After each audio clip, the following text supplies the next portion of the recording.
Hello everybody. Today we're going to use this information to construct a line graph.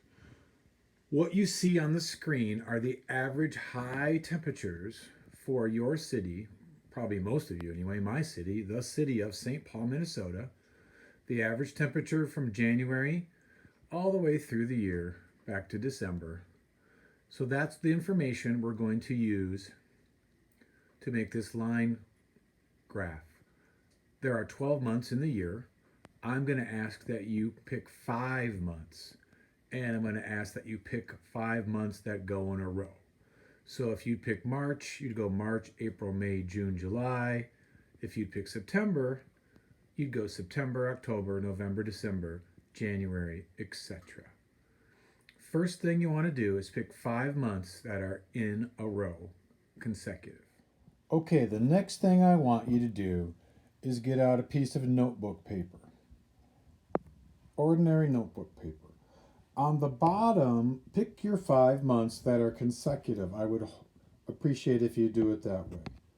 So there's my April, then I go to May, then I go to June, July. My 5th month is August. I tried to space them pretty evenly. Above that, and try to trace on a line that's already there, make a baseline. I did mine in black Sharpie so you'd see it clearly. So above the headings for each month, make a baseline. On the side of your graph should be again a label that tells what we're doing. High temps in Fahrenheit for St. Paul, Minnesota. So before you do anything else, pause this video and make your sheet look kind of like mine. Your months may vary, but the same idea. Okay, next. Okay, take a look at the months you picked. Underneath, what helped me is I put the temperatures down there. Looks like I forgot the F's for Fahrenheit on June, July, and August. I'll add that in a minute. Notice that my lowest temperature in April is 58, my lowest high temperature, and my highest temperature is in July, 83. Okay? Okay, so there are my temperatures again. What I want to show you what I did now is I added to the left a scale. And because my lowest temperature isn't 0 or 20 below, it's 58, I started my scale at 40. That line would be 40 degrees. And because my highest high temperature is 83, so my range is from 58 to 83, I didn't start at 0 to 100. I started at 40 up to 90 because all my temperatures will be in that range. Also notice here on this line paper, which I hope you have, every 2 lines is 10. So 40 halfway, 45 degrees, that would be 50, 55, 60, and so on. So please skip 2 lines. So between every 2 lines should be 10 degrees, or every line you could argue is 5 degrees. Before you do anything else, label your graph like mine. Now, if your temperatures are different, if you have a January temperature and it's 20, you might want to start at 10. Okay. The next thing is I'm going to plot a point that goes with my month. So in a minute, I'm going to put a dot for April. Okie doke. April high temperature, the average high temperature, is 58 degrees.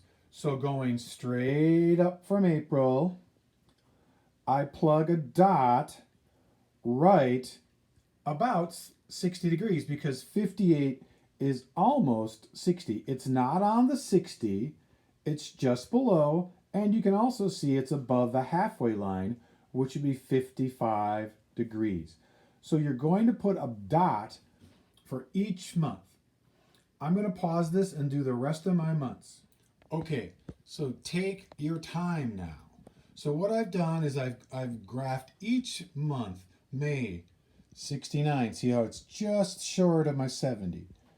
June, 78. Higher, but not to the 80 line. July is the warmest month, above my 80 line with a dot. And August, the average high temperature is 80, and that's right on my line because I have my lines going by tens, starting at 40, ending at 90. Your left side may vary.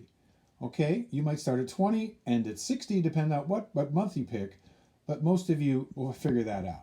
So this is where I'm at right now. The next step is connecting the lines. Okay, next, grab something like a straight edge, a ruler, and you're just going to connect the dots, one dot to the next. So I have an old thank you card here. That's cardboard, so it's just a straight edge. I'm just going to connect one dot, my April dot to my May dot. Just that, like a segment, like a line segment. So it looks a little bit like that. Kind of missed the middle of that dot, but it's okay. So you're going to connect your dots. I'm going to pause this and connect all my dots one at a time. May to June, June to July, until I'm done. And just like that, now I'm done. You can see that all my months are accounted for. And then the power of the graph, okay, the visual power that we can see and kind of make sense of it right away. You can kind of see this arc. It goes up, up, up, and then it slightly comes back down in August. So just by looking at this, I know that April isn't as warm as August. And in fact, July is the highest month. Just little things like that that you can notice suddenly and clearly are what the power of graphs do. So when you're done, your graph should look something like this. Let's go through it one more time. On the bottom, pick any 5 months you want that are consecutive. I went with April, which means I ended up in August. To help me out, I wrote the data points down. Then create your baseline on a nice line going all the way across. That's the beginning of your line. Then you want to label the lines going up. I would recommend every 2 lines is 10, so the middle is 5.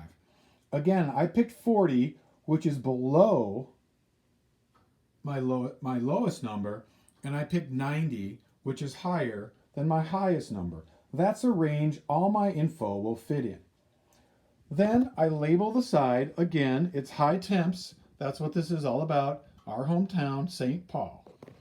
Then the next thing you do is you just make a dot, dot, dot, dot, dot, dot. Remember, go straight up from your month, make your dot, and then you grab a ruler, a straight edge, something, and connect the dots, and then your final project should look something like that. And that is a line graph that you just made. Congratulations, good luck. I miss you all very, very, very much.